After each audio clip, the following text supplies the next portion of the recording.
ውድ ቻናላችን ቤተሰቦች እንኳን ወደ ቻናላችን በደህና መጣችሁ። ትናንትና ምሽት 5 ሰዓት ከሩብ ላይ በጀመረው የእንግሊዝ ፕሪሚየር ሊግ የ14ኛ ሳምንት ጨዋታ ሊቨርፑል ከሰንደርላንድ ጋር አንድ አቻ በሆነ ውጤት ማጠናቀቁ አይዘነጋም።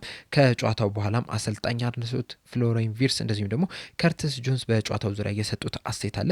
ይህንንም አስተያየት ይዤላችሁ መጥቻለሁ። እስከ መጨረሻው ደቂቃ ድረስ አብራችሁን ቆይታችሁ እንድትከታተሉት በአክብሮት ጋብዛለሁ። እንደዚሁም በሰጡት አስተያየት ላይ ያላችሁንም ሀሳብ እንዳለ ኮሜንት ሴክሽን ላይ በመጻፍ እንድታሳውቁኝ በአክብሮት እጠይቃለሁ። ሰብስክራይብ ላይክ ሼር እያደረጋችሁም የቻናሉ ቤተሰብ እንድትሆኑም በአክብሮት እጠይቃለሁ። አሁን በቀጥታ ወደ ሰጡት አስተያየት የምንገባ ይሆናል።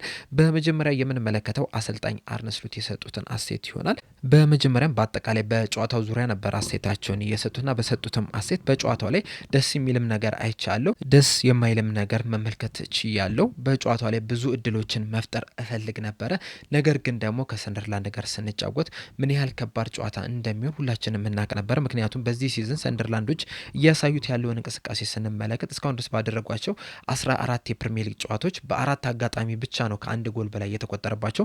በነዚህ አጋጣሚዎችም 2 ግቦች ብቻ ናቸው የተቆጠረባቸውና መከላከል ላይ ምን ያህል ጠንካራ እንደሆኑ እናውቃለን። በተለይ በሚከላከሉበት ሰዓት በረኛውን ጨምሮ ሁሉም ሜዳው ላይ ያሉ ተጫዋቾች ቦክስ ድረስ በመጠጋት ነው ሲከላከሉ የተመለከት ነው። ያ ደግሞ እድሎችን እንዳናገኝ፣ እድሎችን እንዳንፈጥር፣ ስፔሶችን እንዳናገኝ አድርጎናልና በዛ ምክንያትም ብዙ እድሎችን ሳንፈጥር ቀርተናል። ብዙ እድሎችን ብንፈጥር ኖሮ ደስ ይለኝ ነበረ።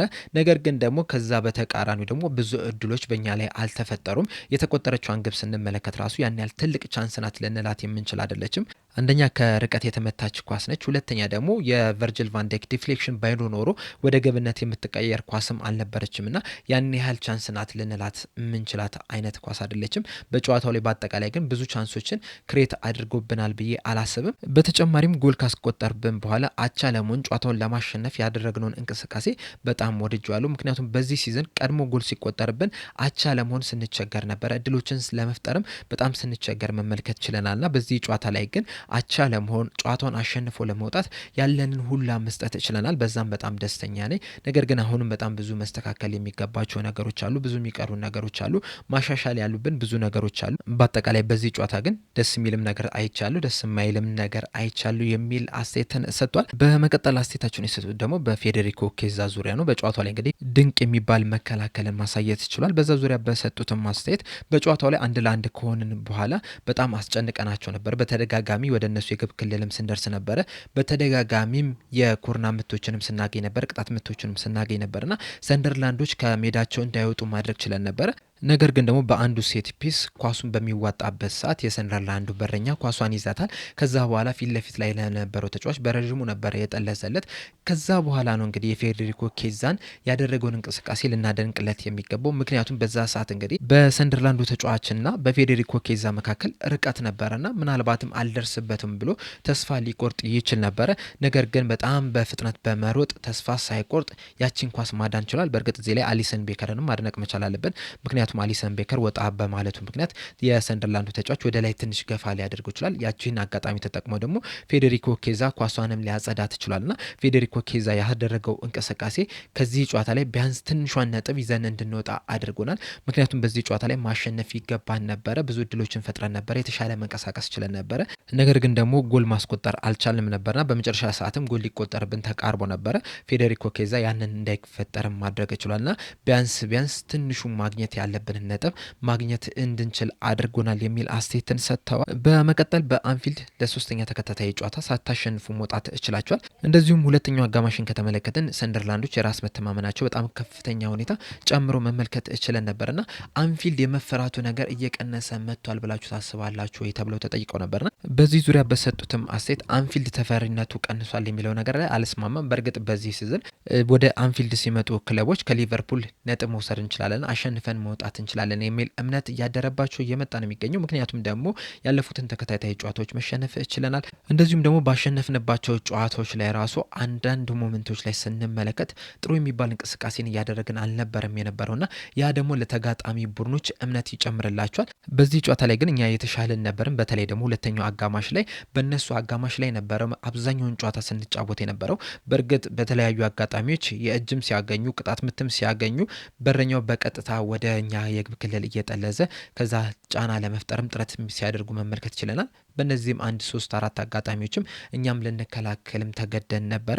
ከዛ ውጭ ግን እኛ የተሻለም ቡድን ነበርን፣ የተሻለ የማጥቃት ሂደትን ስናደርግ ነበር የሚል አስተያየትን ሰጥተዋል። በመቀጠልም ሰንደርላንዶች ሰርፕራይዝ ያደረጋችሁ ነገር አለ ወይ ተብሎ ተጠይቀው ነበርና በዚህ ዙሪያ በሰጡትም አስተያየት ምንም ሰርፕራይዝ ያደረጉኝ ነገር አልነበረም። ምክንያቱም ከጨዋታው በፊትም እንዴት እንደሚጫወቱ እንዴት ፕረስ እንደሚያደርጉ ሁላችንም እናቅ ነበረ። በጣም ሃይ ፕረስ ያደርጋሉ። እንደዚሁም ደግሞ በ11ዱም ተጫዋቾች ቦክስ አካባቢ በጣም በጥብቅ ሁኔታም ይከላከላሉና ምንም አዲስ ነገር አልተመለከትኩባቸውም። ይህንን ነገር ደግሞ በሰንደርላንዶችም ብቻም ሳይሆን በአጠቃላይ ፕሪሚየር ሊግ ውስጥ ባሉ ክለቦችም የሚደረግ ነገር ነው። እናም ውጤታማ ለመሆን ቢያንስ በ11ዱም ተጫዋቾች ልትከላከል ይገባል። ምክንያቱም ፕሪሚየር ሊጉ ካለፉት ዓመታት የበለጠ ጠንካራ እየሆነ እየመጣ ነው የሚገኘውና በዚህ ሊግ ውስጥ ለመፎካከር ከፈለክ በ11ዱም መከላከል በጣም ሚኒመም ሪኳየርመንት ነው የሚል አስተያየትን ሰጥተዋል። በመቀጠልም ከቼልሲ ጋር ባደረጋችሁት ጨዋታ ካይሴዶ ከሳጥን ውጪ በመታት ግብ ጎል ማስቆጠር ችሏል። በዚህ ጨዋታ ላይ ምንም እንኳን ዲፍሌክሽን ቢኖረውም ነገር ግን ኳሷ የተመታችው ከሳጥን ውጪ ነውና በእንደዚህ አይነት አጋጣሚዎች ተከላካዮቹ ምን እንዲያደርጉ ነው የሚፈልጉት? ወደፊት በመውጣት እንዲከላከሉ ነው ወይስ ወደ ኋላ ሰብሰብ ብለው እንዲከላከሉ ነው የሚፈልጉት ተብለው ተጠይቀው ነበረ። በዚህ ዙሪያ በሰጡትም አስተያየት የተጫዋቾቹ ውሳኔ እንደ ርቀቱ የሚወሰን ይመስለኛል። ምክንያቱም ከጎሉ በጣም የራቀ ከሆነ ተጫዋቾቹ ወደፊት ወጥተው ኳሱን ለመከላከል ጥረት የሚያደርጉ ከሆነ ተከላካዮቹ መውጣታቸውን ተመልክተው ያንን ነገር ለመጠቀም ጥረት ሊያደርጉ የሚችሉበት እድል አለ። ስለዚህ ከጎሉ የራቀ ከሆነ ባይወጡ የተሻለ ነው የሚሆነው። ነገር ግን ደግሞ ወደ ጎሉ እየቀረበ የሚመጣ ከሆነ ግን ወጥቶ መከላከል የተሻለ አማራጭ ነው። ቨርጅል ቫንዳይክም ይህንን ነገር ለማድረግ ነበረ ጥረት ያደረገው። ነገር ግን ደግሞ ቨርጅል ቫንዳይክን ዲፍሌክት አድርጋ ወደ ግብነት መቀየር ችላለች። በዛም እድለኛ አልነበርንም። በአጠቃላይ በጨዋታው ላይም በጣም ብዙ ቻንሶች ክሬት አልተደረጉብንም ነበረ፣ እድሎች አልተፈጠሩብንም ነበረ። ነገር ግን ደግሞ ትንሽ እድል እየተፈጠረብን እነዛም ወደ ግብነት እየተቀየሩ ነው የሚገኙት። በዛም እድለኞች አይደለንም። በእርግጥ በጨዋታው ላይ እኛ የሚያስቆጠርናት ያቻነት ግብ ዲፍሌክት አድርጋ ነው ወደ ግብነት መቀየር የቻለችው። ነገር ግን እንዳጠቃላይ ብዙ ቻንሶች ክሬት ባይደረጉብንም አሁንም ጎሎች እየተቆጠሩብን ይገኛሉ የሚል አስተያየትን ሰጥተዋል። በመጨረሻም በኮዲ ጋክፖ ቅያሪ ዙሪያ ነበር አስተያየታቸውን የሰጡት እና በሰጡትም አስተያየት ኮዲ ጋክፖን ሁለተኛው አጋማሽ ልክ እንደተጀመረ ልቀይረው የቻልኩት በመጀመሪያው አጋማሽ ላይ የአንድ ለአንድ ግንኙነቶችን ለማሸነፍ ሲቸገር መመልከት እችላለሁ። በዛ ምክንያቱም ቀይረው ላስወጣው እችላለሁ። ምክንያቱም እንግዲህ እንደ ሰንደርላንድ አይነት ቡድኖች ጋር በምትገናኝበት ሰዓት በጣም በጥብቅ ሁኔታ የሚከላከሉ ቡድኖች ጋር ስትገናኝ የተጫዋቾች የግል ብቃት በጣም አስፈላጊ ነው። ሞመንት ኦፍ ማጂክ የግድ ያስፈልጋል። እናም ክንፍ ላይ የሚጫወቱ ተጫዋቾች ደግሞ ክሮስ በማድረግ ደረጃ እንደዚሁም ደግሞ ከት እያደረጉም በመምታት ደረጃ የተሻሉ ተጫዋቾች መሆን ነበረባቸው። ኮዲ ጋክፖ ግን የመጀመሪያው አጋማሽ ላይ በእንደዚህ ረገድ ሲቸገር ተመልክቻለሁ። ለዛም ነው ቀይሬው ላስወጣው የቻልኩት። የመጀመሪያው አጋማሽ ላይ ሳቡዝ ላይን ከተመለከታችሁት በመሀል የቀኝ ክንፍ ቦታ ላይ ነበር ሲጫወት የነበረው። ያንንም ያደረግነው ደግሞ መከላከሉን በጣም ጠንካራ እንዲያደርግ ነው። ያለፉትን ጊዜያቶች በዛ በኩል ብዙ ጎሎች እየተቆጠሩበት ነበርና ያ ነገር እንዳይፈጠር ሳቡዝ ላይ ከቀኝ እንዲጀምር አድርጌዋለሁ። ከዛ ኮዲ ጋክፖ በግራ ክንፍ መስመር ሲጫወት ነበረ። ፍሎሪን ቪርትስ ደግሞ ከቀኝ ክንፍ እየተነሳ ወደ መሀልም እየገባ እንዲጫወት ነበር ያደረግነው። ሁለተኛው አጋማሽ ላይ ግን መሐመድ ሳላህን ወደ ቀኝ ክንፍ በማስገባት ፍሎሪን ቪርትስ ደግሞ ከግራ ክንፍ እየተነሳ እንዲጫወት ማድረግም ችለናል። የተለያዩ ቻንሶችንም ክሬት ማድረግ ችለን ነበረ። በተለይ ደግሞ የቆሙ ኳሶች በተደጋጋሚ ስናገኝ ነበረ። ክሮሶችን እያደረገ ነበረ። ነገር ግን እነዚህን ክሮሶች ሳንጠቀምባቸው ቀርተናል። በእርግጥ በአንድ አጋጣሚ በጣም ተቃርበን ነበረ።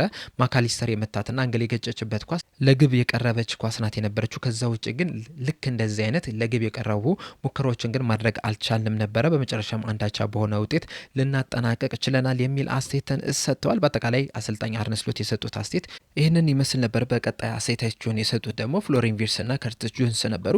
ፍሎሪን ቪርትስ በሰጠው አስተያየት ጨዋታውን አሸንፈን መውጣት ፈልገን ነበረ።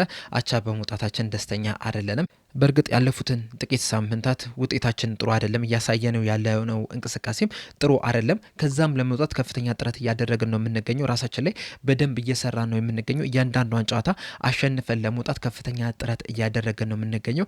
ከዚህ የተሻለ ነገርን ማድረግ እንደምንችል ሁላችንም እናውቃለን። ያንንም ነገር ሜዳ ላይ ማሳየትም እንፈልጋለን የሚል አስተያየትን ሰጥቷል። በተጨማሪም በሰጠው አስተያየት ባለፈው ሳምንት ዌስትሃምን አሸንፈን መውጣት ችለናል። በዛሬው ጨዋታ ላይ ደግሞ አቻ መውጣት ችለናል። ሁለት ተከታታይ ጨዋታዎችን ሳንሸነፍ መውጣት ችለናል። በእርግጥ የዛሬውን ጨዋታ አሸንፈን መውጣት እንፈልግ ነበረ። በደረጃ ሰንጠረዥ ላይም አንደኛ ደረጃ ላይ መቀመጥ እንፈልጋለን። እናም ያንን ነገር ደግሞ ለማሳካት አሁንም ጠንክረን መስራት ነው። እያንዳንዱን ጨዋታ በጥንካሬ መጫወት ነው። ከዛ በኋላም ነገሮች ይለወጣሉ ብለን ተስፋ እናደርጋለን የሚል አስተያየትን ሰጥቷል። በመቀጠልም ከርቲስ ጆንስ በሰጠው አስተያየት ካለፉት ጨዋታዎች የዛሬው ጨዋታ ላይ ትንሽ የተሻለ መንቀሳቀስ ችለናል። በእርግጥ የመጀመሪያው አጋማሽ ላይ በጣም ቀዝቀዝ ብለን ነው ስንጫወት የነበረው። ምክንያቱም እኛ አስበን የነበረው ኳሱን በምንይዝበት ሰዓት ፕረስ ሊያደርጉ ወደኛ ይመጣሉ የሚል ነበረ። ነገር ግን ደግሞ ሰንደርላንዶች ከዛ በተቃራኒ ነው ያደረጉት። በጣም ጥቅጥቅ ብለው ነበር ሲከላከሉ የነበሩት። ያ ደግሞ ፓስ የምናደርግበት ወይም የምናቀብልበትም ምንም አይነት ክፍተት እንዳይኖር ማድረግ ይችላል። በ11ዱም ተጫዋቾች ቦክስ አካባቢ ነበር ሲከላከሉ የነበሩትና ያ ጨዋታው ላይ በጣም ከባድ እንዲሆንብን አድርገውብናል። ነገር ግን እንደዛም ቢሆንም የተሻለ ነገርን ለማድረግ ከፍተኛ ጥረት ማድረግ ችለናል። ከሌሎች ጨዋታዎች የተሻለ መንቀሳቀስም ችለናል።